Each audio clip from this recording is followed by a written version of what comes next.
pada waktu gue stres di kantor gitu ya dengan pekerjaan kantor, refreshing gue adalah bermain musik. Pada waktu gue stres buat sama musik, refreshing gue adalah kerja kantor. Jadi memang saling support sih, alhamdulillah. Gitu.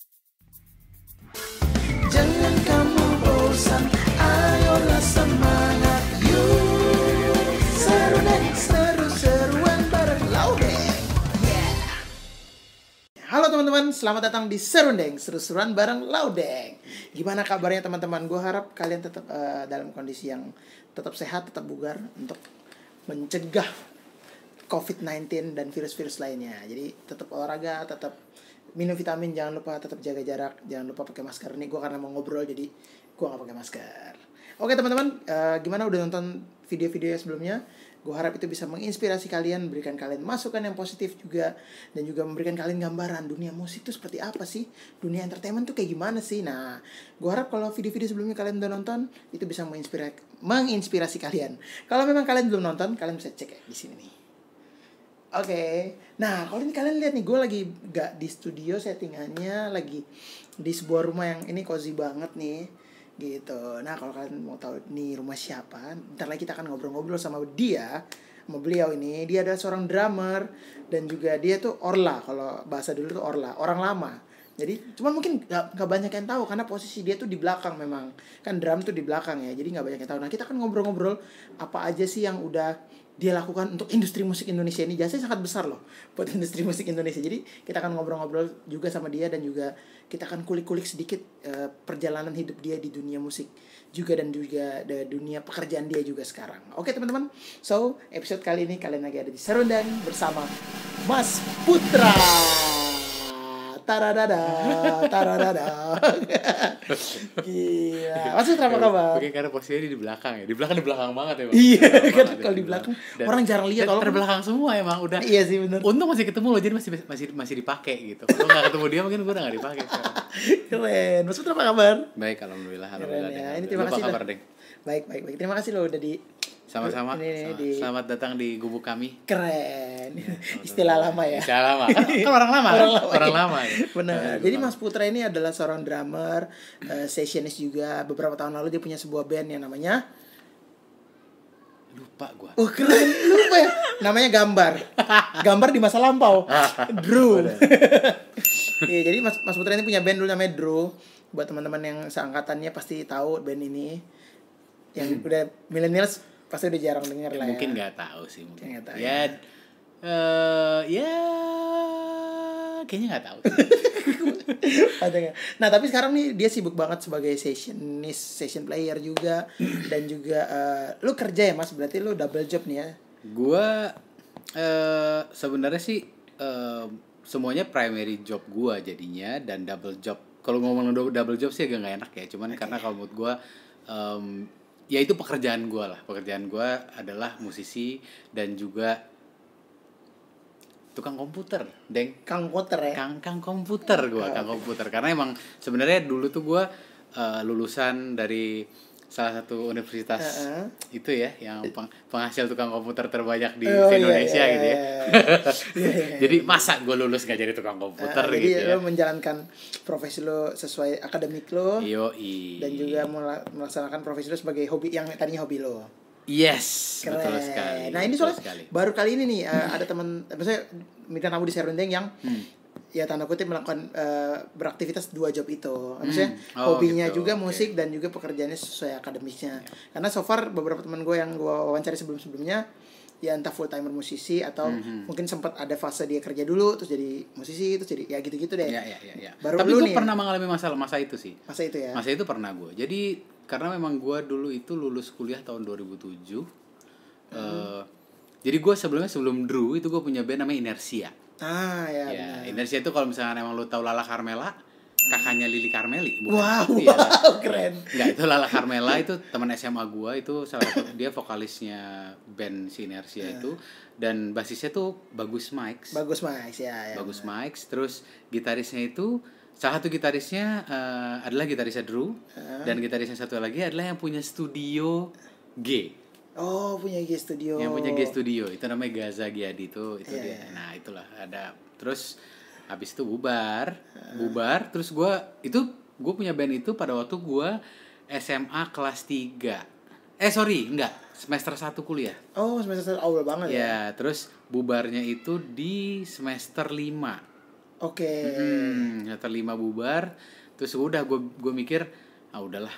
Fuck it lah, gue nggak mau sorry. It's okay, YouTube bukan TV. Oke. Gue pikir udahlah gitu ya. Fakit kan kalau dipukul, aduh fakit. Iya, aduh fakit banget ya. Iya, benar-benar. Kayak hati lu juga fakit banget kalau ditinggal gitu. Iya, apa tuh? Hati lu? Wah, langsung sedih moodnya. Jadi tadi gue memang ya? Sampai semester 5. Nah, sampai semester akhirnya 5. fakit. Iya, akhirnya gue fakit lah. Gue kuliah aja dengan serius gitu ya. Terus gue lulus alhamdulillah tahun 2007. Abis itu gue mau full ngeband tuh tadinya. Tadinya mau full ngeband aja.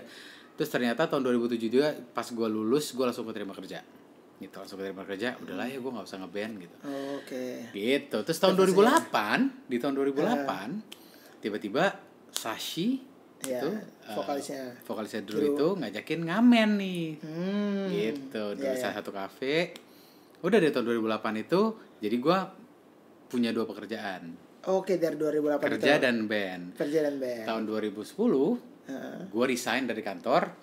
Full sama Drew ya. Iya, setahun. Karena nggak bisa ditinggal tuh ya jadwal manggung ya. Jadwal manggung dan kayak gue ngerasa kayak udahlah gue sama Drew aja gitu. Karena gue juga ada konflik of interest juga di kantor di mana gue nggak boleh ngeband dan nggak boleh bekerja sekaligus gitu. Karena ada suatu cerita gue tuh sering banget izin siang, kalau manggung siang, itu gue izin di kantor, gue bilang jemput bokap ke airport. Lu bohong tuh ya. Sering banget ya. Abis jemput bokap ke airport, besok kalau 2 hari lagi itu gue bilang jemput nyokap. Biar terkesan orang kaya. Iya. Bokap nyokap dari luar negeri ya. Iya. Dari luar kota. Padahal jemput doang, mungkin pengen beli pengen ayam beli doang kayak atau pengen beli Bami GM. Iya, beli Starbucks di bandara. Nggak kenal juga mereka Starbucks kan. Nggak kenal. Bami GM lah mentok-mentok gitu.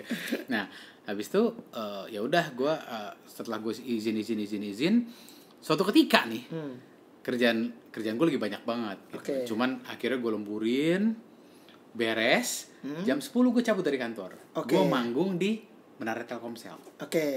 Waktu itu gue manggung di Menara Telkomsel, manggung lah ngejedang. Gue izin ke bos gue kan, gue kan divisi ini ya, divisi IT-nya ya, divisi IT-nya waktu itu. Bos gue tahu kalau gue ngeband. Dia bilang, jadi gue punya 2 bos zaman dulu, ada bos IT, ada bos desain. Nah, bos desain gue itu dulu nggak tahu kalau gue ngeband. Ya, pas gue lagi manggung nih, tiba-tiba bos besar yang punya kantornya nonton, Pak. Dan gue lagi manggung, kenal. Pas gue lagi manggung gitu, tiba-tiba dia ngeliat, dia cuma gini dong. Terus, Pak, udah kan? Udah nih, selesai manggung gue langsung ngibrit. Gue langsung samperin, Pak, iya Pak, gini segala macam. Tapi kan dia nggak tahu gue beralasan gue ke airport kan. Gue ke kantor ngibrit segala macam. Akhirnya terbongkar lah. Terbongkar lah. Tapi sorry gue potong. Jadi pas yang dia lu samperin, lu ngobrol, itu dia welcome juga atau dia nggak apa-apa sebenarnya, dia malah seneng ngelihat kok wah ada satu staff gua bisa ngeband juga gitu. Dia seneng ternyata. Cuman ada satu, gua nggak bisa jemput orang dan nggak bisa jemput apa ya, tapi namanya juga di kantor pasti lo ada sikut-sikutan lah ya gitu ya. Salah satu orang di kantor itu atau ada atasan gitulah, dia ternyata nggak suka kalau gua ngeband. Dia manas-manasin bos gue yang itu, bilang suruh pilih aja mau ngeband atau mau kerja. Beberapa minggu kemudian gue dipanggil ke ruangan si bos besarnya itu. Akhirnya dikasih surat ultimatum. Oke, Putra mau ngeband atau mau kerja. Terus gue bilang dong, Pak, selama ini walaupun saya ngeband, semua pekerjaan saya selesai. Ada yang jadi utang nggak gitu? Enggak ada, cuman kita butuh kehadiran. Saya pernah nggak hadir nggak? Jadi gue di kantor itu adalah semuanya nih. Gue dulu web designer, gue web programmer, gue flash designer, dulu masih ada flash ya, jadi animasi gitu, flash designer, terus gue video editor. Dan gue voice over. Jadi gue dulu ngamen sama Drew itu misalnya sampai jam 1:30 ya, sampai jam 1:30 pagi. Jam 12 itu si reporter itu nyamperin ke, kalau lu tahu The Trip dulu, nyamperin ke The Trip itu ngasih kaset. Dulu masih kaset, belum hard disk, masih kaset. Terus dari situ, dari ngamen gue balik ke kantor. Balik ke kantor. Sorry ada yang Gak apa-apa, slow. Ini kan Gue balik ke kantor, gue pindahin semua datanya, gue voice over apa segala macam, terus gue tidur di musola.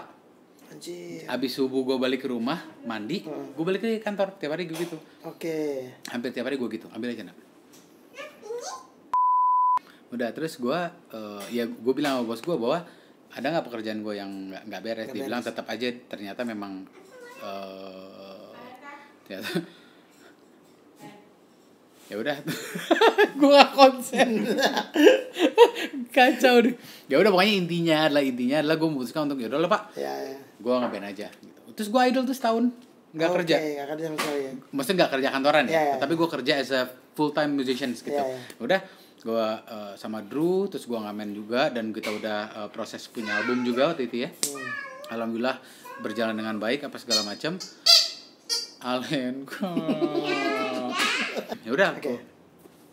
Sampai gue 1 tahun idle dan hanya jadi full time musicians. Habis itu tahun 2011 itu gue keterima kerja di Malaysia. Oke. Gue 3 bulan di sana, gue kerja di sana. Habis itu gue ditawarin full time di sana. Cuman gue mikir kalau gue kerja di sana gue ngeband sama siapa? Karena gue nggak bisa ngelepas ngeband, jujur aja. Gue tuh kayak kayak gue nggak bisa sih melewati masa-masa ini kalau nggak ngeband, karena memang jujur ya, musik atau main drum itu yang menyelamatkan gue dari bullying. Iya. Dulu gue kalau memang gue nggak bisa main drum itu mungkin gue ya karena gue gendut dan segala macam ya Deng, jadi gue termasuk korban bullying zaman dulu lah, istilahnya kayak gitu. Kalau itu lu tanya Sanip aja. Oke, karena Sanip adalah salah satu yang yang ngetawain aja kalau dia ngetawain aja kalau dia zaman dulu. ngetawain aja. Ya pokoknya si siapa? Yang Malaysia tadi. Malaysia. Abis itu udah gue akhirnya gue memutuskan gue tidak bekerja di sana gitu ya. Terus gue kerja akhirnya sekarang bareng teman gue. Oke. Tahun 2011 itu kita punya kantor IT namanya Koda Teknologi. Alhamdulillah sampai sekarang masih jalan. Dan udah setelah itu gue Drew jalan, terus gue full time sessionist. Dan yang pertama kali masukin gue ke sessionist itu adalah Pak Abe Mirza itu ngasih kontak gua ke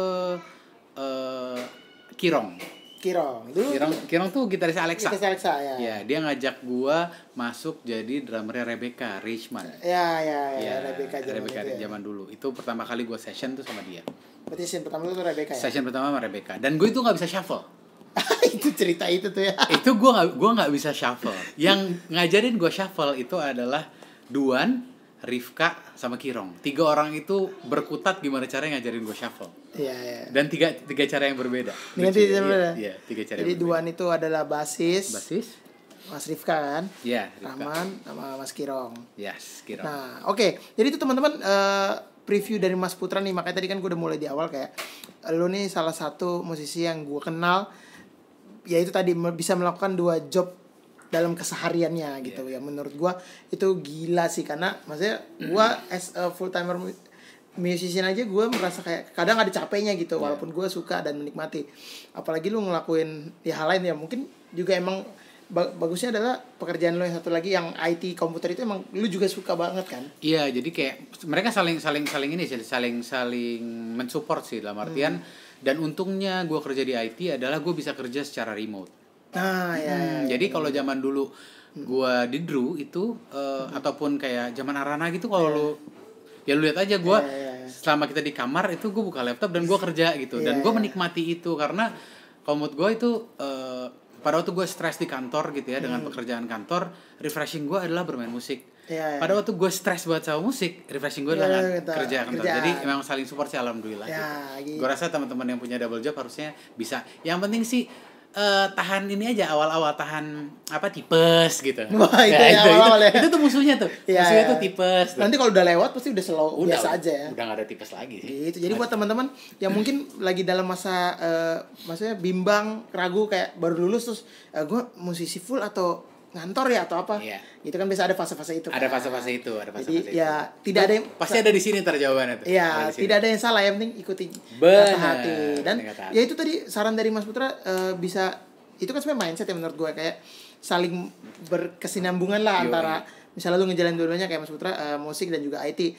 karena sama-sama suka. Yang penting basicnya itu dulu, sama-sama suka. Kemudian ya sambil dijalan akhirnya muncullah, bisa diakal-akalin lah ibaratnya. Gitu. Dan yang terutama time management sih. Time management. Iya, time management. Benar. Dan jangan lupa tidur maksimal 8 jam. Keren. Minimal 8 jam, jangan lupa tidur. Keren. Ini bagus banget nih teman-teman. Jadi semoga ini bisa menjadi masukan buat teman-teman dan juga memberikan motivasi-motivasi. Ini nggak ada di motivator lain. Keren. Nah, ini selalu gue tanyain buat teman-teman juga di teman-teman musisi gue. Ya mungkin orang nggak banyak banget yang nggak tahu. Lu pertama kali main drum tuh gimana sih ceritanya, Mas? Awalnya. Yang membuat lu akhirnya masuk ke dunia. Sebenarnya sih gini sih, gue agak kurang bijak kalau gue bilang ini kecelakaan, tapi kecelakaan sebenarnya. Jadi kenapa? Aslinya zaman dulu banget, gue kelas 3 SD itu les bina vokalia 2 tahun. Keren, pantas suara lu bagus. Ya, kalau lu tahu dulu ada penyanyi, sekarang jadi penyanyi gereja kalau nggak salah, namanya Samuel. Ada penyanyi gereja, banyak namanya Samuel ya, banyak ya, namanya Samuel ya. Cuman kalau seingat gue beberapa kayak siapa ya? Karena Dika, Aditya Abandika, tahu kan? Madika. Nah, itu dia anak bina vokalia juga. Oh, oke. Nah, jadi cuman karena dia part yang ngebully gue juga zaman dulu. Oh iya. Oh jadi, dia masih ya. Ya, Madika buat Madika ya. Itu. Dia lagi curhatin. Cuman kita sekarang udah baik banget karena itu zaman kecil ya, zaman kecil dan kita jadi lucu-lucuan dan kita sekarang akrab alhamdulillah gitu ya. Zaman dulu banget gue tuh les bina vokalia 3 tahun karena emak gue itu pengen banget jadi vokalis cilik. Dan mungkin menggali skill anaknya lah gitu. Karena dia emak gue bisa nyanyi. Jadi dia mikir pasti salah satu anak gue bisa nyanyi lah gitu kan. Dileskanlah bina vokalia. Ternyata enggak works karena gue minderan anaknya.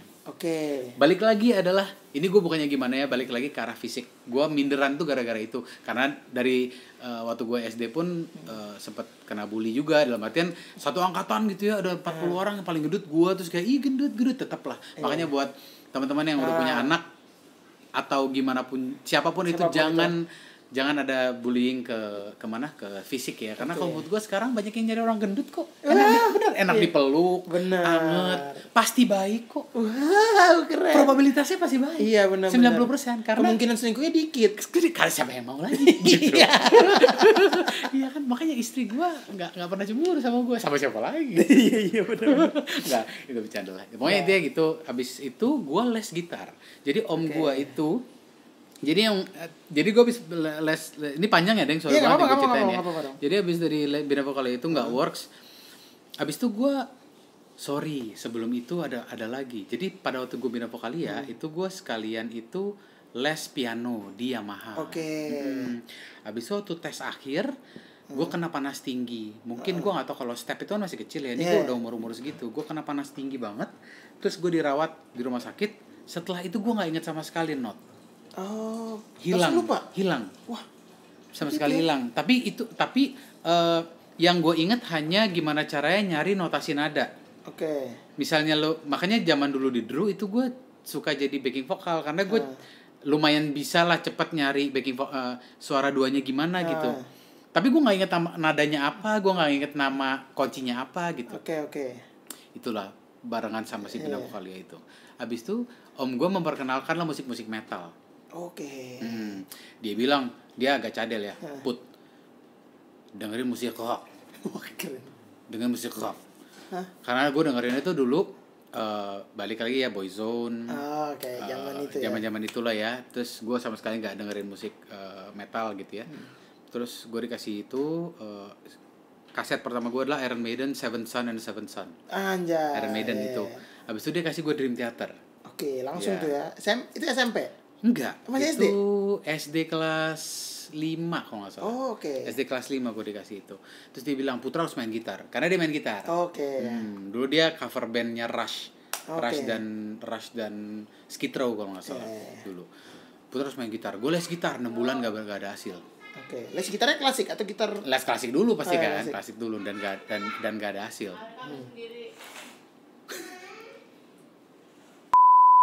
Ya, gue les gitar nggak ada hasil, udahlah dapet gue nggak inilah. Terus gue ngomong sama om gue, Om, gimana kalau aku les drum? Jangan, drum tuh jelek banget di belakang soalnya nggak kelihatan. Gue inget banget. Keren gitu kata-katanya.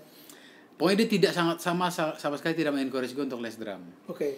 Ya udah suatu ketika ya udah dibilang, ya gue bilang sama bokap aja gitu, kalau seandainya mau les drum gimana. Lagian kata bokap, kalau les drum jangan beli drum ya, berisik gitu. Udahlah, terus akhirnya dengan gue secara persuasif gue bilang gue pengen cobain gitu ya. Akhirnya gue les lah satu tempat les kecil di Cinere gitu, daerah Cinere. Untungnya gue punya guru yang sangat helpful dan sangat penyabar gitu. Even gue nggak punya stick, jadi yang stick pertama gue tuh ada dari dia. Dari dia dikasih. Dari dia. Udah, terus gue les apa segala macam, bisa gue 2 tahun gue les sama dia. Habis itu setahun lagi gue les sama Bakar Buftime namanya. Bakar Buftime itu drama rotor Suckerhead. Iya, Suckerhead rotor. Sama dia 7 Years Later kalau nggak salah sekarang nama bandnya. Gue les sama dia setahun. Gara-gara itulah sebenarnya gue nggak ngerti shuffle. Karena gue nggak pernah diperkenalkan sama musik-musik seperti itu. Nggak ngerti. Straight double pedal. Dan salah satunya yang paling gue kena sampai detik ini sama Mas Bakar adalah belajar metronom tanpa dengar metronom. Jadi ini yang lucu ya, gue nggak tahu ini make sense atau enggak. Cuman dulu Mas Bakar ngajarin gue adalah 6 bulan pertama dia pakai metronom biasa tuh. Pak. 6 bulan berikutnya dia pakai yang punya piano dan ditaruhnya di ujung. Dan gue ngelihat, gue main itu harus ngeliat itu doang. Dan gue agak takjub gitu, zaman dulu dia ngajarin gue kayak gitu, ternyata ngaruh sampai sekarang. Jadi beberapa kali gitu misalnya kayak kita gitu metronom hilang, gue ngeliat lampunya doang. Lo terbiasa ngelihat lampu dari mixer. Jadi kan dia masih ada tuh, cuman di guanya nggak ada gitu. Mau tetap sih ada miss ya, cuman paling kan nolong gitu. Lihat tangan gue ya. Ya, tuh lihat tangan lo gitu. Itu paling benar sih, lihat tangan lo gitu. Jadi itu dulu tuh sangat membantu gue gitu. Dulu kan gue benci banget ya pakai metronom, kayak gue tuh pengen lo ngebut aja ya.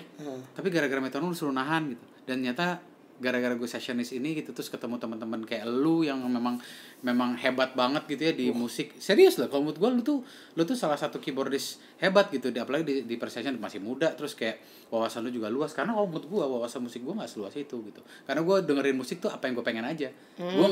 Gue nggak terbuka terhadap musik baru gitu, ngerti nggak lu? Gue terbuka terhadap musik baru dikarenakan gue ngamen. Contohnya yang ngebuka wawasan musik gue tuh kayak Rick Carnady gitu. Sekarang gue ngamen sama dia, kagak tahu sama sekali. Gue nggak, boro-boro gue dengerin John Mayer, boro-boro gue dengerin Ed Sheeran.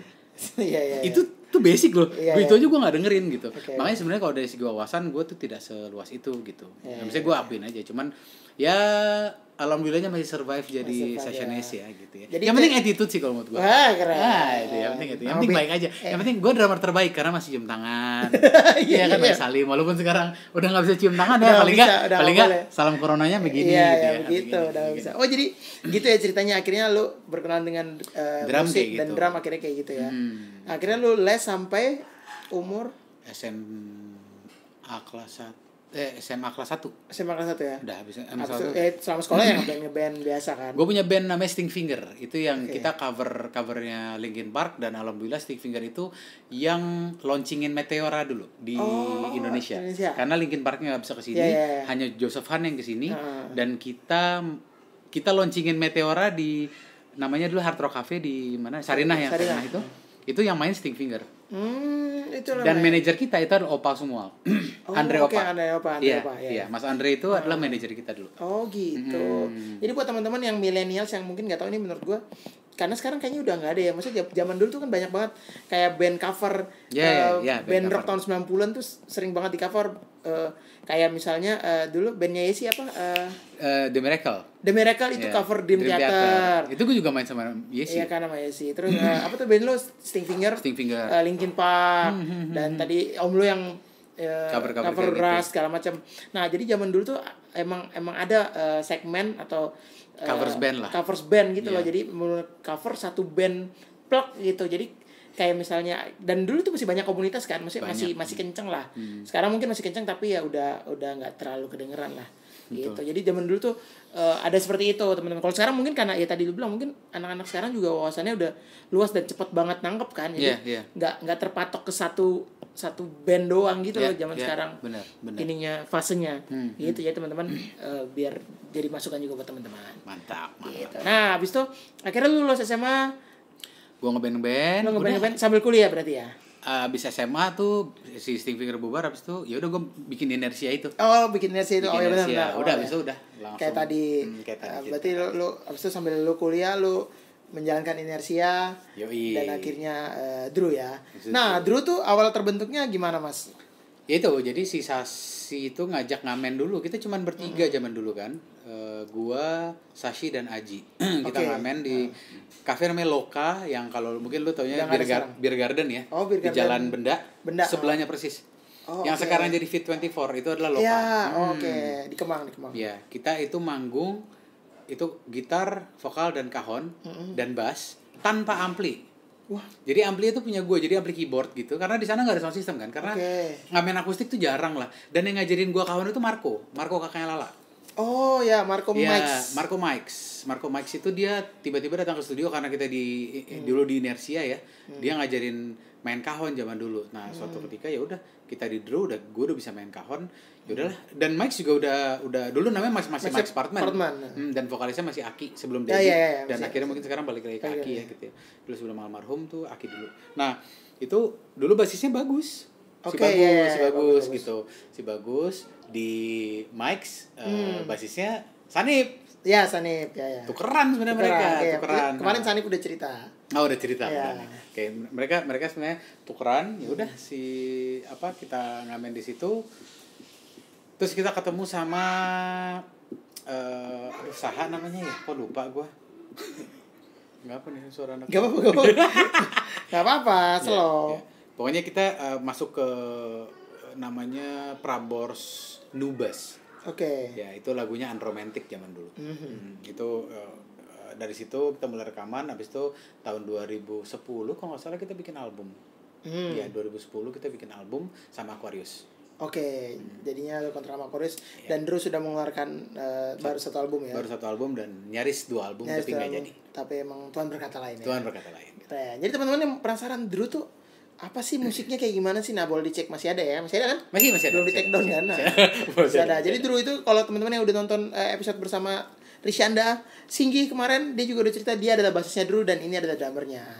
Gitu. Jadi terus ada siapa lagi? Ada Sashi vokalisnya. Aji dan Kemal Pahlevi. Bukan ya. Bukan. Kemal Maharsa. Maharsa. Gitu. Jadi itu adalah band Drew yang akhirnya emang Tuhan berkehendak lain dan akhirnya mulai jalan sendiri-sendiri. Oke. Nah, abis dari Drew, lu gimana tuh Mas? Lu trauma nggak sih band bubar? Gue trauma. Gue trauma banget sih. Dalam artian gue sangat-sangat traumatis dengan band. Oke. Karena 2 kali ya, berarti Inersia lalu Drew. Terus gue ngerasa kayak ya udahlah gitu. Karena sebenarnya balik lagi adalah karena gue menjalankan 2 rel gitu ya. Jadi 2 mobilitas yang berbeda. Terus kepala sih boleh dibelah 4 ya buat main drum gitu ya. Cuman kalau pekerjaan lu belah 2, satu ada problem itu impact ke belahan yang satu gitu. Jadi kalau band tuh ya ada plus minusnya sih sebenarnya. Lu di band tuh lu belajar banyak gitu ya. Gimana cara lu bisa toleransi antar 4 kepala atau 5 kepala yang lain gitu ya. Kayak makanya gue salut banget kayak Gigi atau mungkin Naif gitu ya, band-band lama. Mungkin kalau Gigi udah legend jatuhnya Shilon Seven gitu ya. Dan dengan segenap pergantian personilnya cuma mereka tetap bisa solid gitu ya. Nah, kayak di Drew ini atau di Inersia ini memang jujur ya udah kayak ini aja sih, udah kayak aduh udahlah gue nggak mau ngeband lagi lah. Dan akhirnya gue memilih untuk session lagi, itu pun kecelakaan deng. Iya, yang tadi lu bilang di telepon AB. No, itu mah awal-awal gue sama Rebecca. Tapi gue mau mulai session itu tuh gara-gara Sanip. Oke, kenapa tuh? Jadi entah kenapa memang gue sama dia tuh punya hubungan yang agak lucu gitu ya. Gue ya istilahnya sih gue sayang banget sama dia lah. Dia tuh kayak dia mentor gue gitu ya. Terus entah kenapa dia tuh percaya sama gue gitu. Dan tapi gue juga appreciate apapun pilihan dia. Misalnya dia memilih gue pasti tanya kenapa lu milih gue, banyak yang lain gitu ya. Cuman mungkin karena dia adalah produser juga ya, mungkin dia mikir bahwa ya udahlah yang cocok lu boy gitu. Nah jadi suatu ketika kita Drew udah bubar, gue udah nggak main musik sama sekali. Nggak sama sekali. Gue udah mau rencana jual drum apa segala macam ya gitu. Sampai akhirnya bini gue bilang janganlah, itu buat anak aja nanti gitu. Udah suatu ketika gue ngeliat nih postingan Kang Arman. Oke. Sama Sanip. Di Facebook. Bikin band ya Kang Arman. Berarti gue gitu kan. Terus udah deh, terus gue bilang, terus kebetulan pemain drumnya itu adalah Anton. Zaman dulu, mungkin lo nggak tahu. Anton itu adalah pengusaha kawan juga. Jadi pengusaha kawan tuh kita deket nih. Jadi ada si Anton pengusaha kawan, gue juga pengusaha kawan, dan ada satu lagi pengusaha Hani itu, si pengusaha Royal Kahon itu, si Ivan. Nah, pas gue lihat, si Anton gitu ya yang ini. Tapi gue nggak kenal Prama waktu itu ya, dan gue nggak kenal Bima. Gue hanya ngelihat si Sanip gitu sama si Anton. Gue bilang sama Sanip, Nip, Kang Arman ngapain gitu kan, ada project gitu kan. Terus gue bilang, wah gila, ya udah siapa tahu kalau emang ada rezekinya gue bisa main, gue gituin. Siap boy, kata si Sanip gitu. Udah berapa lama tiba-tiba di Japri, boy lo mau nggak main sama Kang Arman? Wah itu gue langsung asli sujud syukur gue, karena entah kenapa ya gue di dalam hati gue kayak gue mau jual drum, gue mau berhenti main drum, tapi kok sedih ya gitu. Ternyata ya datangnya dari Sanip lagi gitu yang ngajak gue. Ya udah gue mulai lah akhirnya mulai lagi ya. Udah jalan waktu ketemu lu segala macam gue juga ketemu lu kan di Arana gitu, di Arana ya gitu sih perjalanannya. Gila, jadi itu teman-teman, jadi kalau teman-teman lagi ada di fase sulit, jangan bersedih hati, jangan berkecil hati, tenang aja pasti ada jalan, pasti ada jalan. Kayak ya lu sempat ada di fase desperate untuk ya akhirnya udah kayaknya gue nggak mau musik deh. Gue emang kadang kan setiap kondisi tiap orang berbeda-beda. Betul. Nggak semua sama, nggak semua bisa mulus di musik. Di musik. Jadi jangan berkecil hati, karena kita sudah lihat buktinya. Ini akhirnya sekarang beliau bisa menjalankan 2 job secara bersamaan dengan maksimal ya. Betul. Yang penting harus sehat sih. Yang penting harus sehat ya, benar. Jadi tapi itu semua proses teman-teman, nggak bisa langsung awal ya. Maksudnya emang pasti fase-fase awal tuh ada fase kaget, ada fase beradaptasi gitu. Tapi semua itu membuat belajar ya. Benar. Itu keren banget. Nah, abis itu berarti Arana Project ini adalah ibaratnya comeback lo ya.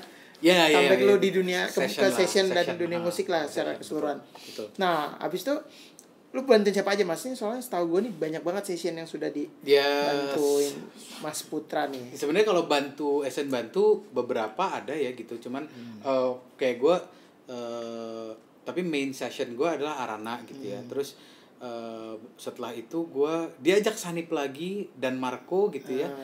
Untuk waktu itu kebetulan JC nggak bisa. Itu stresnya bukan main, gue bilang sama Sanip, please gue nggak usah deh boy, gue nggak kuat, pala gue udah tua, maksud gue kayak disuruh ngulik lagi, lagi segala macam. Tapi memang kondisinya pada waktu itu adalah pada penuh, karena kan banyak ya stok drummer hebat, Iqbal, Yandi, Ray. Wah itu udah angkat tangan gue asli. Gue mah cuman tak doang gitu ya, maksud gue ya. Dan apalagi Jesse gitu ya, kayak gimana cara gue bisa nge-sub Jesse gitu, yang main dia diliatinnya drama enak gitu. Ya, dia pakai gini aja enak gitu. Sebel kan lo. Kayak gimana coba. Udah akhirnya gue beranikanlah latihan, dan gue dapet gig pertama kali sama Raisa itu tahun baru 2016. Langsung tahun baru ya. Itu karena Jesse main di gereja, setahu gue. Gue dikasih tahu tiba-tiba Jesse main di gereja dan gak bisa gitu. Terus kayak drummer abis. Karena tahun baru. Ya? Marco lagi di Bara waktu itu. Abis lah gitu kan drummer. Aduh gimana gitu. Terus kayak mereka kan udahlah aman biasa itu standar tuh. Udahlah tuh standar. Cuman di sini ini yang stres nih gitu ya. Apalagi pada waktu itu gig tahun baru dan tanggung jawabnya besar gitu. Gimana caranya lu bisa merepresentasikan lu sebagai drummer dan bisa support ininya kan band players yang lain sama artisnya gitu. Dan gue tuh orangnya panikan, kalau gue udah panikan hilang semuanya. Jadi akhirnya gue bikin contekan banyak banget gitu ya. Terus gue rela-relain nginep 2 hari sebelum tanggal 31 di situ, karena kita main di kalau nggak salah di SMB. Sumatera Mall Bekasi kalau nggak salah ya SMB. Udah tuh di situ ya kecebur lah, tapi alhamdulillahnya mereka sangat suportif. Ada Sanip, ada Ade, ada Haris gitu ya, ada terus ada Dika, ada ya gitulah bukan Dika, ada Marini gitu ya, ada Cijen waktu itu. Mereka sangat suportif lah, dalam artian pas kecebur dikit paling nengok, paling ketawa gitu. Cuman lu sebagai yang pertama kali main tuh kayak my god, sorry habis. Gitu. Tapi itu tuh sangat pengalaman gue yang sangat nggak terlupakan sih, dalam artian 2 artis besar yang sekarang gue bantuin ya gitu. Dan alhamdulillahnya dengan segenap kekurangan gue juga mereka tetap membiarkan gue tetap bisa mensupport mereka gitu. Jadi ya kalau menurut gue sih Raisa itu yang ngajak si Sanip lagi gitu ya sama kayak Arana. Abis itu terakhir Samson. Jadi Samson itu sebenarnya ya cukup panjang ya. Jadi 2018 kalau nggak salah. Waktu itu gue pernah, karena kebetulan gue sama Aldri itu tetanggaan. Ibunya Aldri sama ibu gue sahabatan. Tetanggaan dari ini ya, dari kecil ya. Enggak kecil-kecil amat. Tapi dari muda. Enggak muda-muda amat. Dari tua. Pokoknya kita tetanggaan lah ya. Tetanggaan. Dan mereka temenan orang tua kita gitu. Jadi kayak cuman gitu doang, kayak nyokap gue kayak misalnya, "Nah, tahu enggak? Anak Tante Nora itu basisnya Samson loh." Oh iya gitu. Dan Aldri itu juga kakak kelas gue di Binus. Ya udah tiba-tiba ya dengan satu dan lain hal gitu ya, Konde harus undur diri dari Samson gitu ya. Terus mereka gak ada drummer ya, akhirnya cari additional gitu ya, dan gue bantuin si Samson sekarang. Jadi posisinya di Samson lu masih additional? Memang additional, mereka kayaknya nggak nambah ini lagi. Nah terakhir juga lu main sama Pak Marcel nih, gue lihat nih. Ya, itu Sanip juga. Ya. Kayaknya emang Sanip itu Sanip itu. Ini ya di sini banget ya. Itu brotherhood banget ya. Itu emang sebenarnya penyelamat gue sih dia. Kayak kadang-kadang pertanyaan gue, dan dia tahu gue sangat-sangat rendah diri ya, dan gue tahu itu kelemahan gue dan kekurangan gue gitu. Gue rendah diri, gue tidak pede gitu. Apakah gue bisa gitu. Orang pasti bilang gue bisa, cuman tetap gitu, karena dari sisi gue harus lebih banyak berkembang, cuman nggak secepat itu karena lu udah umur segini kan, lu nggak bisa secepat itu lagi buat ngejar gitu, secara wawasan, secara skill gitu, dari waktu ya, dari segi waktu, udah ada keluarga dan segala macam, lo akan agak lebih sulit untuk ngejar itu gitu. Jadi ya alhamdulillahnya masih ada beberapa orang yang memang percaya sama gua terutama, dan modal gue cuma satu sih sebenarnya, gimana cara lu bisa menjadi sessionist yang baik, yang bisa mensupport bandmates lu dan artis lu secara baik. Dan lo harus ngelakuin ini secara maksimal, terlepas itu kurang atau enggak, itu udah kuasa di atas. Iya, benar. Kalau menurut gue itu sih. Yang penting lo mesti keluarin apapun yang terbaik dari lo sih. Itu aja maksimal sih. Ya. Keren. Nah, ini pertanyaan menarik nih sebelum kita bahas ke segmen berikutnya nih. Dan juga menurut gue ini penting buat membantu teman-teman di luar sana yang mungkin punya kasus serupa. Nah, lo kan tadi sempat bilang kalau lo tuh orangnya rendah diri. Nah, apa sih Mas kiat-kiatnya untuk kayak membuat lu melawan lah, maksudnya itu pasti tetap berat lah, maksudnya lu kan emang ya rendah diri itu mungkin udah dari kecil kan, karena mungkin faktor korban ada beberapa bullying faktor itu kan, ya, bullying dan kayak gitulah, dan yang body shaming segala macam gitu. Nah boleh nggak kasih kiat-kiat Mas, apa sih yang lu rasakan dan mungkin apa yang harus lu lakukan ketika buat teman-teman buat yang misalnya tiba-tiba baru masuk dunia musik terus kemudian mendapatkan tekanan seperti itu. Nah, apa sih yang harus mereka lakukan untuk ya akhirnya bisa bangkit atau bisa menjalaninya dengan benar gitu. Misalnya lu rendah diri tapi lu dapat kesempatan, lu kan pasti suka bimbang, aduh gua ambil nggak ya, tapi gua kayaknya nggak deh gitu kan. Nah, lu ada kiat-kiat nggak Mas buat mereka? Kalau menurut gue sih sebenarnya gini, di sessionist itu lu tuh kayak di satu RW gitu ya, lu dalam satu perumahan dengan dalam satu perumahan ada satu RT gitu ya, dan RT lu itu harus jadi support system lu. Dan maksud gue tuh gini gitu, pada waktu lu udah menjadi sessionist, lu harus punya kuncian support system lu. Maksud gue oke lah, misalnya lu secara skill lu jago ya, misalnya secara attitude lu anggap lu baik, secara personal PR, personal marketing lu atau personal PR lu juga bagus gitu ya. Cuman lu tuh nggak bisa jalan ini sendiri gitu. Lu harus punya support system lu, dan support system lu itu juga percaya sama lu, karena pada waktu lu mencari support system buat lu, otomatis lu menjadi support systemnya mereka gitu. Jadi jangan lupa untuk kasih feedback juga buat temen lu, dan karena mereka juga akan kasih feedback balik ke lu juga. Jadi ya intinya sih sebenarnya cari support system sih. Kalau di gua worksnya adalah support system, dan support system bisa dimanapun ya, karena kalau di gua support system gua di musik adalah keluarga Arana ini adalah support system gua. Oke. Ya terutama tuh terus kayak akhirnya gue nambah ada di keluarganya teman-teman dia ya, terus ada support system lagi teman-teman di Samson, terus ada support system lagi di teman-teman di Marcel. Orangnya hampir mirip, orangnya itu aja, tapi masukan yang dia kasih ke lu itu berbeda-beda. Nah itu tinggal lu kurasi aja itu di badan lu tuh, di pala lu tuh. Lu kurasi aja, oke, oh ternyata gue kurang di sini ya, oke misalnya gue bisa keep upnya gimana, timelinenya berapa lama, bisa nggak keep up itu, dan lu jangan berbohong kalau menurut gua. Kalau lu nggak bisa bilang nggak bisa, kalau bisa nggak bisa bilang bisa. Oke.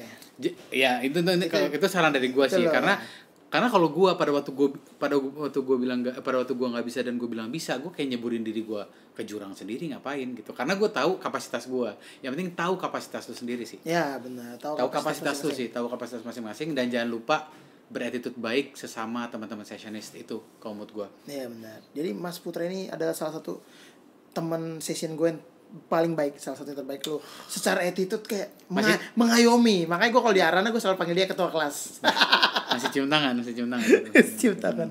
Gitu. Jadi buat teman-teman ini sangat bermanfaat ya masukan-masukannya buat jadi teman-teman yang sekarang lagi merasa rendah diri, lagi merasa gak pede. Nah, itu tadi kalau masukan dari Mas Putra itu adalah perkuat support system atau mencari support systemnya dulu, kemudian itu bisa diperkuat. Tapi maksudnya bukan hanya kalian yang dapat supportnya dan dapat energinya, tapi kalian juga harus membagikan kepada yang lain. Jadi, karena pada waktu lo ngebagi energi itu, lo akan ngerasa, oke, gue I'm that powerful gitu. Iya. Itu sih, kadang-kadang itu sih. Itu lumayan menambah. Benar. Nah, itu menjadi masukan dan juga memberikan gambaran buat kalian. Jadi kalau misalnya lagi yang rendah diri, semoga itu bisa menjadi kekuatan buat kalian. Amin. Oke, nah ini luar angkasa. Ini menarik nih. Ini agak sedikit keluar dari musik, tapi ini yang lagi trending di 2 tahun belakangan ini. Trending. Jadi buat teman-teman yang tahu atau nanti kita akan munculin fotonya. Jadi dulu Mas Putra ini adalah, maka tadi udah sempat dibahas tadi ya.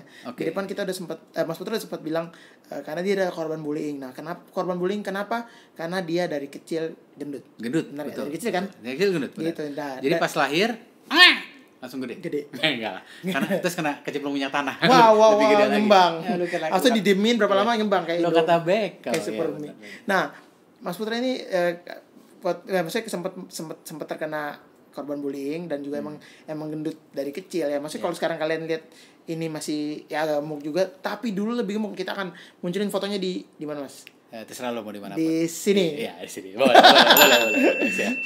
Jadi dulu dia itu gendut. Nah, kita akan bahas nih. Jadi 2 tahun terakhir ini di kalangan sesi ini dia sangat diperbincangkan. Kenapa? Karena dia bisa menurunkan berat badannya dengan sangat cepat. Berapa, Mas, detailnya? Mungkin bisa gue revisi. Nggak sangat cepat sih, karena itu semua proses. Oh, proses, oke. Itu semua proses. Dan kurang lebih gue total turun terbanyak itu dalam waktu setahun. Oke, setahun 56 kilo. 56 kilo. Terberat lu? 156. 156. Beri tepuk tangan buat 156. Oke, jadi 156 itu di tahun 2018. Lu startnya 2018. Ya, jadi 2018 tuh Mas Putra itu yang 156 kilogram. Kalian boleh lihat nanti fotonya kita taruh. Dan kemudian beliau melakukan treatment lah buat badannya, diet segala macam. Akhirnya bisa turun 56 kilo dalam waktu setahun. Ya. Dan sekarang tetap masih dalam proses itu ya. Ya, betul. Masih proses diet. Nah, kenapa gue bahas ini walaupun ini agak sedikit berbeda dengan musik, karena kalau ini menurut gue ya, maksudnya gue ngasih jelasin dulu. Karena menurut gue sebagai musisi, pertama kita banyak perbedaan dengan pekerjaan lain gitu, pelaku kerjaan yang lain. Salah satunya adalah dari segi waktu. Kita waktunya sangat berbeda dengan waktu orang kantoran. Otomatis kalau waktu kerjanya berbeda, jam makan pun berbeda. Betul. Dan kalau ngomongin soal jam olahraga pun sedikit banyak agak berbeda, karena kan kayak misalnya kita manggungnya malam sampai subuh gitu. Otomatis kan kita nggak mungkin bangun pagi. Iya. Nah, kalaupun kita bangun pagi pasti buat ngejob lagi. Nggak mungkin kita bangun pagi buat olahraga, karena itu juga katanya dokter nggak bagus ya. Bagus. Ya, ini kalau gue salah boleh dikoreksi di komen di bawah. Kata dokter. Nah gitu ya. Jadi secara itu secara jam kerja itu sangat sulit. Nah, makanya ini menarik untuk dibahas karena ini bisa masukan juga buat teman-teman di rumah dan juga yang tadi gue bilang baru pengen menjadi musisi atau pengen masuk ke dunia musik ataupun yang sudah masuk ke dalam dunia musik, untuk kita ngobrol sih gimana sih caranya, apakah musisi itu masih bisa hidup sehat nggak sih, atau musisi masih bisa ngatur jadwal olahraga nggak sih sebenarnya. Soalnya kalau kayak gue dulu suka olahraga waktu kuliah, karena masih kuliah kan. Lu kurus dulu kan? Iya, gue sama kayak lo, gue dari kecil gemuk, gendut. walaupun nggak gendut banget. Tapi gue gendut terus kayak susah banget untuk kurus. Nah, pas kuliah semester akhir gue akhirnya niat, gue diet, gue olahraga rutin banget gitu. Akhirnya gue turun lumayan 20-an kilo 3 bulan gitu. Mantep. Nah, itu karena gue kuliah. Begitu lulus kuliah kan gue full time musik nih. Udah hancur lagi. Dan basicnya badan gue emang gampang gemuk kan. Jadi kayak gitu. Nah, kita akan ngobrol-ngobrol nih, Mas. Yang perlu gue tanya pertama adalah motivasi lo. Kan lu dari gemuk banget, dari kecil tuh suka makan. Ya kan? Tiba-tiba lu memutuskan untuk gue harus turunin berat badan gue. Apa motivasi terbesar lo? Nah, anak gue sih Alenka. Oh, anak lo. Oke. Jadi gue itu terberat gue ada 155 poin sekian lah. Gue sampai ngeri kalau nginget itu gitu ya. Jadi kejadian itu adalah gue benar-benar baju udah nggak muat ya, celana udah semua karet dan nggak muat. Terus gue kayak udah nggak nyaman, gue sholat susah ya. Terus cepat sesek, dan gue mohon maaf gitu, gue masih dengan rokok elektrik gitu ya, dengan vape gitu ya. Terus kayak kok makin ngeri ya gitu. Terus gue juga mikir, tapi pada zaman gue belum punya anak, gue nggak peduli itu gitu.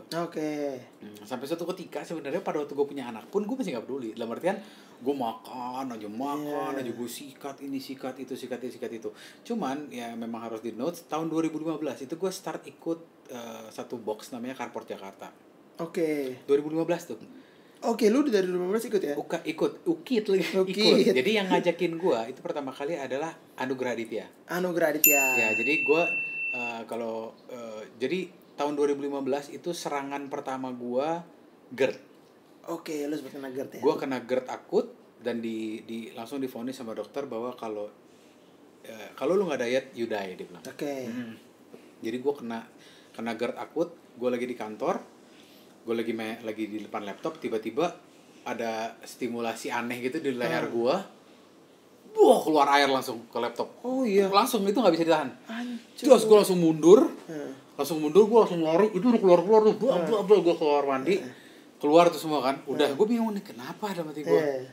Karena gue kacau banget kan. Gue bisa makan lagi. Makan ini, makan itu, ngerokok. makan, ngerokok. Itu aja. Apalagi ya kondisinya lu di kantor duduk gitu kan. Gitu. Terus dikit-dikit keluar ngerokok gitu. Terus kayak aduh, udahlah gitu. Udah itu, terakhir gue pingsan. Nah, pertanyaan pertama, siapa yang bisa ngangkut gua? Wah, iya juga. Aduh. Dengan berat segitu, bingung kan? Sampai akhirnya udah kebetulan teman-teman di kantor alhamdulillah bisa bopong gitu ya, 15 orang ya. 15 orang dikata ngangkut ini Starlet. Nah, yang Starlet bisa 15 orang ya kan. Anjay. Nah, dibopong, terus gue dibawa ke rumah sakit. Terus gue divonis untuk bahwa gue kena GERD akut lah istilahnya gitu ya. Karena GERD akut, akhirnya gue terapi obat selama 3 bulan dan obat itu mahal banget. Gue juga kayak cuman tetap aja gue tuh, jadi gue udah tahu tuh kayak ada rasa-rasa bau aneh gitu di tenggorokan gue, langsung sikat obat turun. Cuman gue tidak memperbaiki makan gue. Terus ketika si Adit bilang, "Boy, udah sih yuk olahraga." Terus pertanyaan gue tau gak apa? Mau nggak nerima orang gendut? Itu gue sakit kan, itu penyakit gue tuh. Maksud gue kayak aduh gimana ya, gue mau ini salah. Jadi memang guys, please jangan jadi orang rendah diri deh. Lu tersiksa ntar kayak gue. Jangan.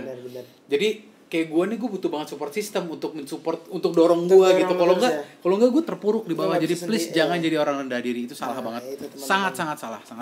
Rendah hati boleh, rendah diri jangan. Nah, itu ya. Nah, siapa? Akhirnya Adit ngajakin. Sekali ngajakin gue nggak mau, 2 kali ngajakin. Akhirnya ketiga kali gue bilang, coba lu japri coachnya deh, mau nggak nerima gue?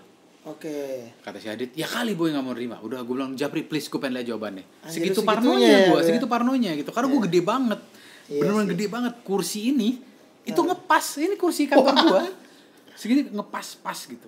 Akhirnya dia bilang, emang kenapa nggak diterima? Jawabnya gitu. Udahlah, minggu depannya gue datang ditemenin sama istri gue. Dia bilang, udah sayang, udah ayo kita ikut aja, nggak apa-apa gitu. Gue di situ benar-benar nggak bisa ngapa-ngapain. Push up nggak bisa, sit up nggak bisa, skipping nggak bisa, apa segala nggak bisa lah pokoknya. Jadi gue di sana tuh baru selama seminggu atau 2 minggu full gue belajar gimana cara squat. Wah, 2 minggu tuh. 2 minggu. Karena dengkul gue kan nggak kuat deh. Iya sih, benar-benar. Jadi kan nahan kan, nggak kuat dengkul gue. Gimana cara squat? Dan alhamdulillahnya gue ketemu coach dan support sistem balik lagi yang sangat-sangat suportif. Di situ nggak ada body shaming, nggak ada apa sama sekali. Itu kekuatan dari komunitas ya. Makanya kalau menurut gue komunitas sessionis juga kuat. Itu sama sih, makanya support system tuh sama aja dimanapun, tinggal lu cari mana yang positif gitu. Udah mereka support terus apa segala macam, tapi gue tetap aja makan, Deng. Oh, masih normal aja. Balik lagi mindset orang bodoh lah, dalam artian wah gue udah olahraga nih, sikat. Abis olahraga makan sate padang, olahraga makan indomie apa segala macam. Aduh, udah mati gue makin parah. Peak 156. Oh, tadi itu sebelum tuh. Sebelum itu paling 145, 146 gitu. Wah. Gara-gara itu sebenarnya. Jadi gue olahraga terus tapi gue nggak kontrol makan gitu. Malah lebih parah kan mindset, baliknya mindset. Sampai tiba-tiba gue nimbang, terus gue kayak gila, anjir 156 kilo. Gue ngomong sama bini gue cuman ya mau gimana gitu. Terus dari itu udah Arana kalau nggak salah deh. Iya udah Arana. Iya udah Arana 2018 itu. Udah. Dan kayaknya foto-foto Arana ada foto-foto itu hancur banget sih gedenya. Gede banget. Wih gila itu. Dan setiap kita mesti pakai kemeja, gue nggak ada kemeja. Oh iya bener, kan. Bener. Itu waktu zaman Bima tuh banyak banget tuh fotonya yang gue gede-gede. Wah itu kacau. Nah apa? Sampai akhirnya gue 3 hari sebelum bulan puasa 2018 gue mimpi. 3 atau 2 hari lah. Gue mimpi gue datang ke sebuah kawinan. Ya ini gue suka cerita sih ke orang-orang juga mimpi ini karena ini turning point gue, karena turning point orang beda-beda gitu. Turning point gue mimpi itu. Jadi gue mimpi gue datang ke kawinan. Terus gue ngeliat ke pelaminannya dong. Di situ gue ngeliat orang anak ya cewek yang lagi menikah gitu ya. Dan gue tahu banget itu anak gue lagi nikah. Terus di sisi satunya itu gue ngeliat bini gue. Tapi nggak ada kursi gue. Jadi dia cuma sendiri. Gue bangun, gue nangis lah. Nangis. Ya gue mikir kayak. Oh mimpinya habis di situ. Pokoknya ya karena stres kan. Gue ngeliat anak lu ngeliat anak lu kawin, tapi lu nggak ngeliat ada lu. Ya akhirnya kemana-mana kan. Pala lu mungkin di pala gue tuh juga kayak apa gue bisa mati nih gitu. Karena gue kegendutan banget, sesak dan segala macam. Udah habis itu gue besoknya gue langsung WhatsApp si coachnya si Carport itu, namanya Riza Alaidrus. Gue bilang, coach, gue menyerahkan diri lah gue gitu. Ya istilah benar-benar kayak nyerahin diri ke polisi. Ya ini lebih ke nyerahin diri ke polisi soalnya gue bukan berserah diri. Lepas kan ya berserah diri mah ya tiap hari ya. Maksud gue ini menyerahkan diri ke polisi. Gue nyerahin diri lah. Please tolongin gue. Gitu. Kenapa kok lu bisa tiba-tiba dia bilang, gue ceritain yang gue ceritain tadi. Terus dia cuma bilang, Put, gue bakal bantu lu sampai beres.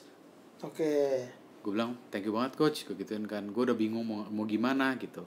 Kalau nggak salah gue pernah sempet WhatsApp Kang Arman juga nanya apa memang berapa biaya untuk sedot lemak.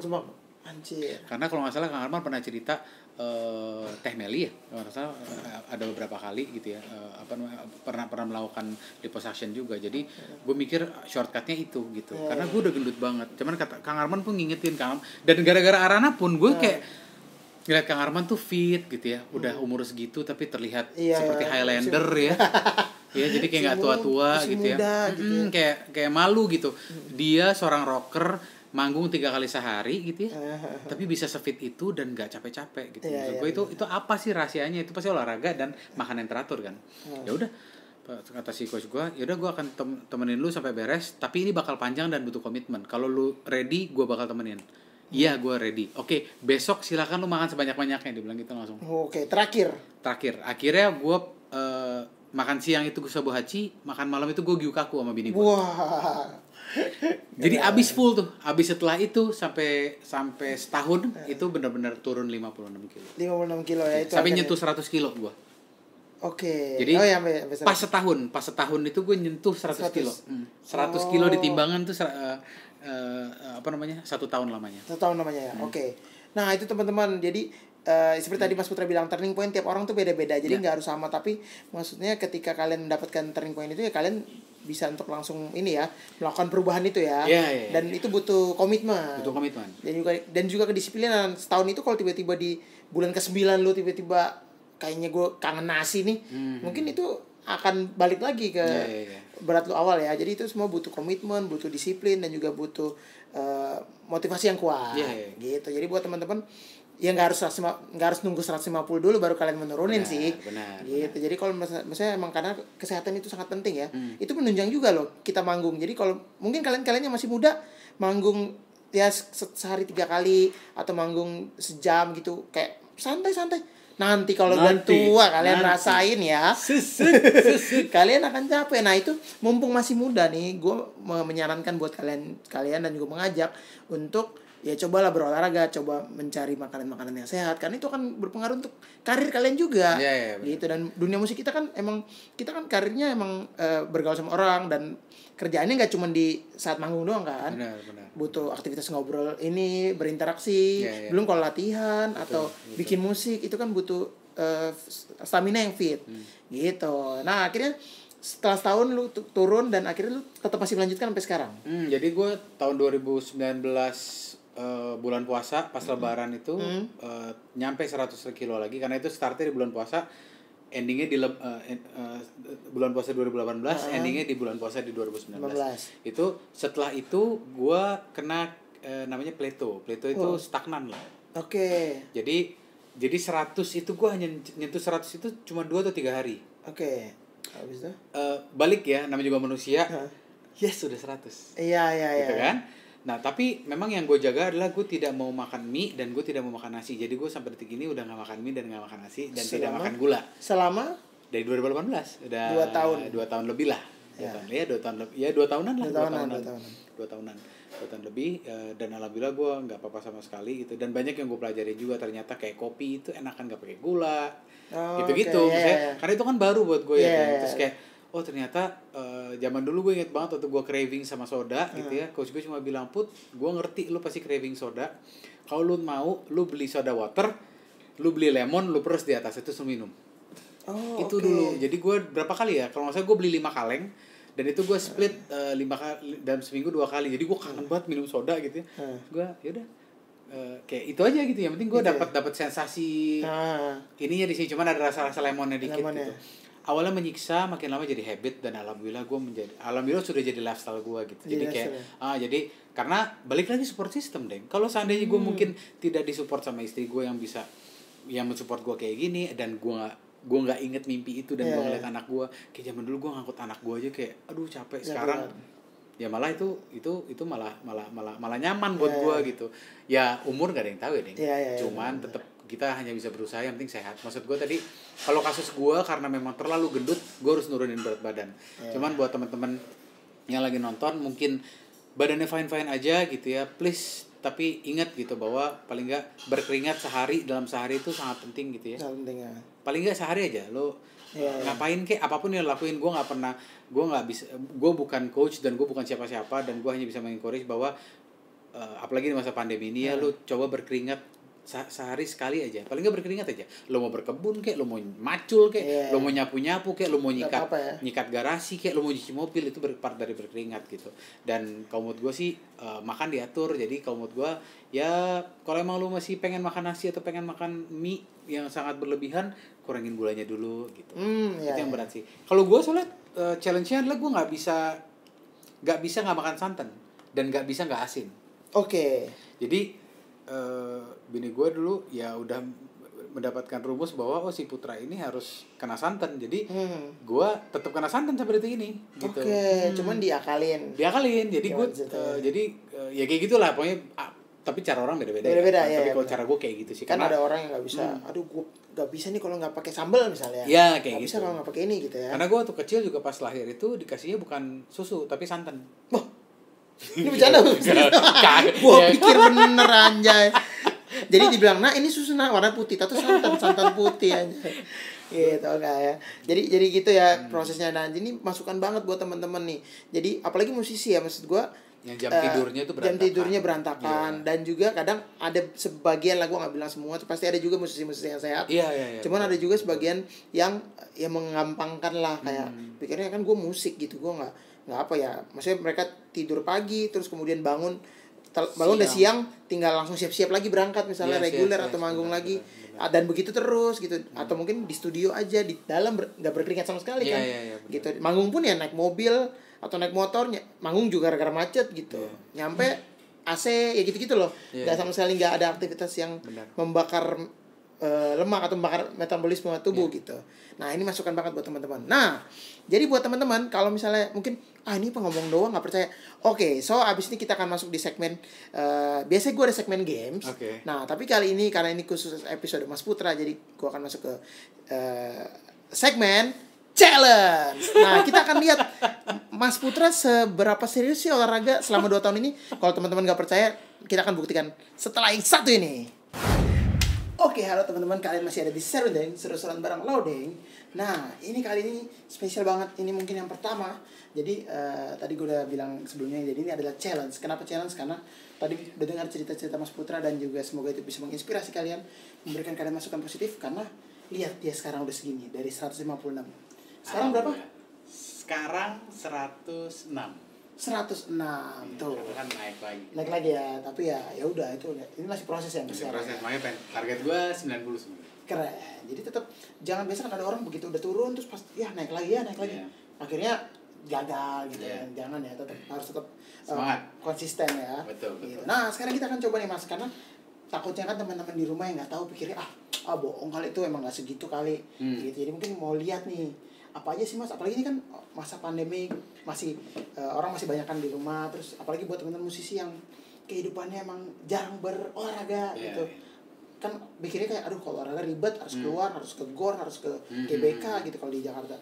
Nah, apa sih Mas kiat-kiatnya nih? Apakah bisa di rumah? Bisa. Soalnya ini sebenarnya informasi dan olahraga yang ini ya, yang sangat-sangat generik gitu. Oke. Dan gerakan-gerakan yang dilakukan. Gue bukan coach, balik lagi ini disclaimer ya. Gue bukan coach, gue hanya member dari sebuah box namanya Carport Jakarta. Dan boleh cek nanti di sini. Ya, cek sih atau di sini. Gak usah, karena emang ya gue belajar banyak sama mereka gitu ya, sama coach-coachnya mereka juga, sama timnya mereka. Jadi olahraga yang dilakukan ini sebenarnya bisa dilakukan kapanpun, dimanapun, dan menggunakan barang apapun. Oke. Gitu. Maksudnya sampai gue lucu ya, di salah satu olahraganya itu ada namanya farmer's carry. Anjir, apa tuh? Farmer's carry itu kita bawa kettlebell namanya.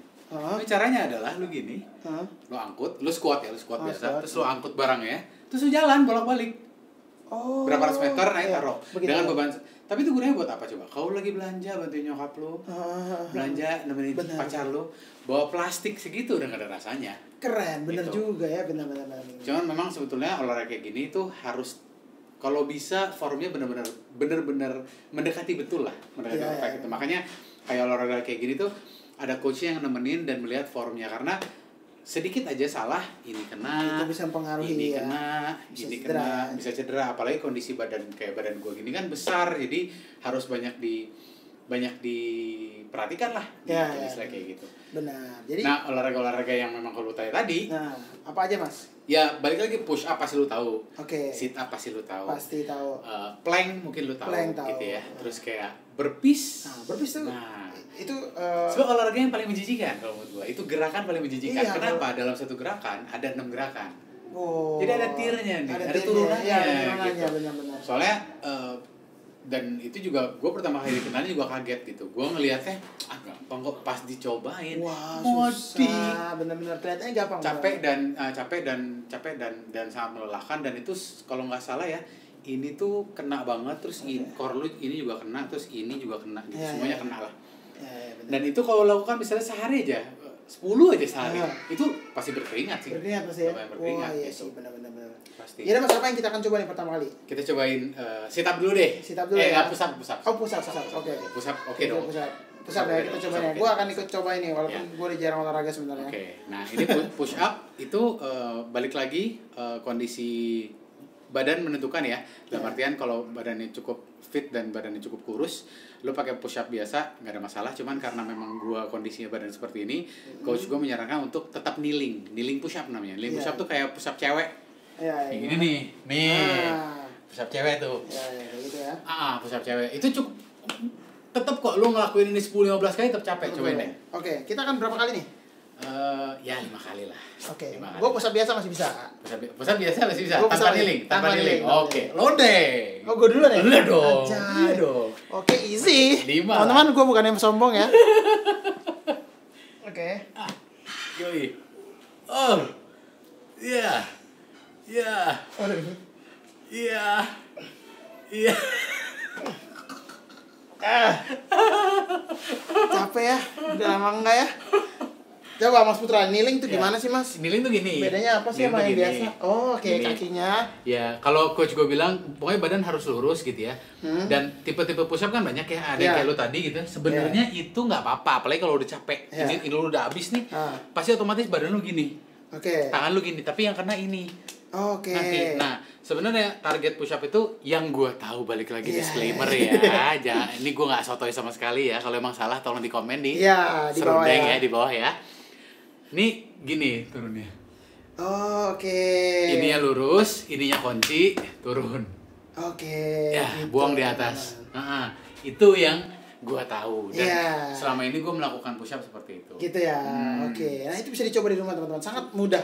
Mau 100 kayak mau 50 sehari itu Bebas. gampang banget kok. Sebelum misalnya baru bangun, sebelum box scree gitu ya, misalnya udah gini dulu 10 gitu. Iya. 10 udah habis udah. Soalnya push up banyak jenisnya, ada kayak tadi itu wide arm push up, Ada yang gini, ada yang diamond push ada up. push up gitu. Jadi banyak macam. Itu Gue jarang olahraga tapi gue suka baca buku olahraga, jadi namanya tahu doang. tapi kalau emang itu banyak kok aplikasi-aplikasi di Aplikasi, App Store benar. atau di Google Play itu yang lo bisa download kayak 7 minute workout atau apa itu bisa lo ikutin sih, itu enak banget. Cuma 7 menit. Iya, bermanfaat. Bermanfaat. Oke, habis itu apa lagi Mas? Ke sit up oke lah ya, udah Sit up lah ya. udah lah nggak ya. usah lah ya. Itu Plank. Plank boleh ya, itu Plank. agak fight ya. Plank oke. Oke. Oke. Plank berapa second nih berarti? Ini Atau- ada tall plank namanya. Ya, Ini tall oke. plank ini nih. Tall Ini plank, gaya. Sama ada plank biasa. Oke. Ya. Oh, ini plank biasa ya. Iya. Coba aja misalnya lu bikin 5 set gitu ya, satu setnya 30 detik tahan. Oke. Itu ini lu sih. Perut ya. Ini mau, nih. mau kita coba? Ya. Ya. Mau kita coba, Coba berapa ya. lama? Nggak pakai timer ya? Nggak usah lah, cobain aja. Ya, plank biasa ya. Ya, hitung ya. Yang lain hitung aja. Ya. Tuh, Berapa? 1, 2, 3, 4, 5, 6, 7,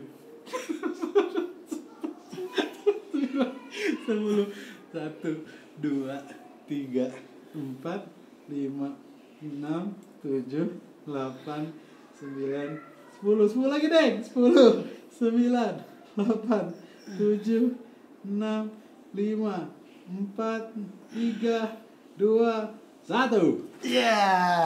Kurang lebih 30 second ya. Ya, kurang lebih lah ya. Keren. Nah, tadi burpees Mas lu bahas nih. Nah, burpees ya. Burpees itu kan kata lu banyak manfaatnya ada untuk Yes. berbagai titik. Itu pegangan lu ya. Lumayan deh. Nah, Si burpees itu Nah, sebenarnya perhatikan juga ini kalau seandainya ada cedera atau ada apa, jangan dipaksa Jangan gitu paksa ya. Tapi kalau emang mau nyoba, gerakannya tuh kayak gini sebenarnya. Kalau saya ada 6 gerakan di dalam satu gerakan. Jadi lu pertama turun, 1, 2, Wah. ya, 3, Apa aja tuh? 3, 4, 5, 6. 6, 4 ya? Yes. Oh, oke. Wah, panas banget ya. Gila. Jadi Cobain kita- aja. Dan itu ya, tapi jangan lu potek-potek gitu ya, jangan 1, 2. Harus dalam satu gerakan. Coba ada satu gerakan Mas, contohin. Contohnya gini ya. Nah. Ya, Oke. itu dianggap 1. Itu dia nggak satu ya. Oh, berarti satu paket gitu ya. Oh, jangan pas. Berapa Mas? 10. Oh, 1 2 3 4 5 6. Tadi udah 6. Namanya korupsi. Iya, ya. Namanya Dipotong-potong korupsi. ya. Nggak boleh itu kayak gitu. Gitu. Nah, jadi itu beberapa Itu latihan yang bisa tuh misalnya kayak yang penting itu rutin tiap hari. nggak ada masalah sih menurut gua. Terus Nggak- kayak misalnya lu punya apa ya? Oh, punya tabung gas gitu. ya. Atau galon, itu lu gendong. Hah? Lu gendong nih ya. Nah, Galon misalnya. Turun. Pakai ini aja kalau capek. Oke. Mau gue contohin ya? Boleh ada ya galon? Galon ada. Oh. Nih, gitu ya. Sebenarnya ini namanya, kalau nggak salah namanya weighted chair squat. Squat tapi di kursi. Oke. Kan harusnya gini, Nah. gini. Nah. Cuman balik lagi adalah itu kalau seandainya formnya belum benar, takutnya dengkulnya kena. Oke. Ya. Karena gini deh, pada waktu lu dari duduk berdiri, itu olahraga sebenarnya. Oke. Nah, itu lu lakukan repetisinya 10 kali, 15 kali. Gitu aja. 1,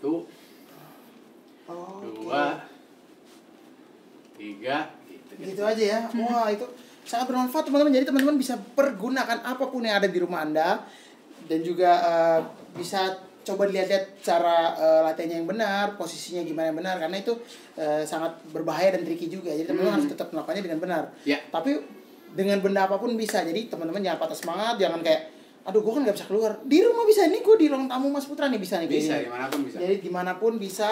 Yang penting ada niatnya. ada niatnya itu yang paling niat, susah niat, biasanya niat. teman-teman ya. Benar. Gitu. Jadi teman-teman gimana? Udah punya hasrat untuk olahraga kah? Nah, semoga ini bisa memberi manfaat dan juga memberi Atau hasrat pengen motivasi. ngamen kah? Udah lama nih Udah ngamen. lama dia pengen banget. Nah, tapi kalau pengen ngamen harus fit kan? Betul. Kalau fit stamina berarti harus terjaga. Nah, caranya adalah dengan berolahraga. Betul sekali. Dan juga menjaga makan Anda. Salam olahraga. Keren. Salam Oke Mas Putra, terima kasih banyak. Ini Thank you, Dek. keren banget nih. Thank you, Ada Serundeng. segmen olahraga ini nih gue suka banget nih. Biasa. Semoga ini bisa menginspirasi teman-teman juga, dan ini juga part of bermusik menurut gue, maksudnya karena kalau bermusik itu tadi butuh stamina seperti yang gue bilang. Nah, stamina gimana ya? Adalah olahraga gitu. Jadi emang ada satu segmen lagi di luar mungkin yang orang jarang lihat, kayak ini kan gak ada hubungannya sama musik. Tapi secara nggak langsung ini tetap ada hubungannya. Jadi tetap harus kalian perhatikan. Yes, Gitu. betul. Benar. Nah, Mas Putra ini terakhir nih buat teman-teman ya. Pesan-pesannya buat teman-teman dari segi menjaga stamina tubuh, ataupun misal tadi kayak kasus lo pengen nurunin berat badan. Gitu. Ada masukan nggak buat teman-teman di rumah?